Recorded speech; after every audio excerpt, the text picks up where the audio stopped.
এবার দেখো তোমরা 10 মিনিট প্লাস, এবার 10 মিনিট দেখো। এলাকার ঐতিহ্যমণ্ডিত পুকুর রানীর পুকুর, এই পুকুরে আজকে 24শে মার্চ 12 নম্বর সিটে বিরাট কাতলা মাছ তুলেছেন। আপনার নামটা বলবেন? শিকারি আশরাফিল খান। আচ্ছা, কত হবে মাছটা? আমার অনুমান 14 প্লাস আছে, আমার হাত ভারী যেটা বলছে 14 প্লাস আছে। কেউ চাকি। কেমন লাগছে বলুন? আশরাফুল খান নিশ্চয়ই রোজা গেছি, আবার লাগছে কেমন লাগছে? রানী পুকুরে ধরলাম। আমার স্যার ব্ল্যাক তিন মূর্তি সাহায্যে এই মাছটি উঠেছে।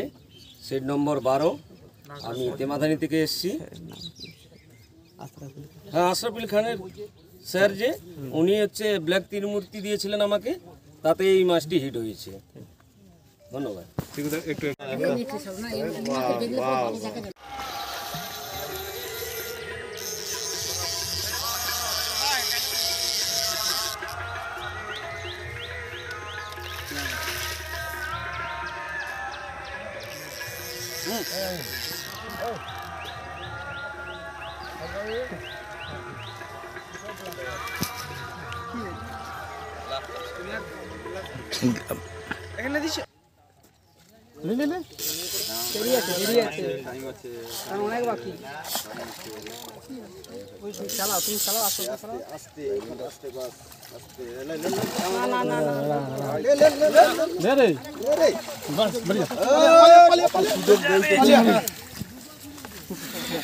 দাদা মাছটা 10 প্লাস। মাছটা যে ধরলেন কেমন লাগছে? কোথায় বাড়ি আপনার?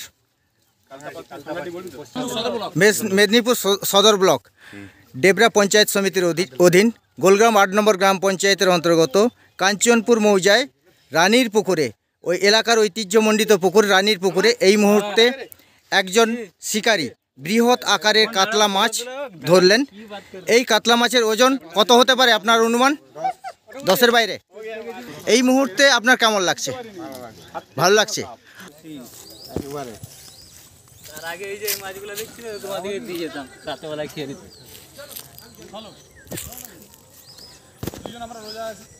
কেমন লাগছে বলুন? রোজা রেখে এত বড় একটা মাছ ধরলেন, বিরাট আকারের কাতলা মাছ ধরলেন।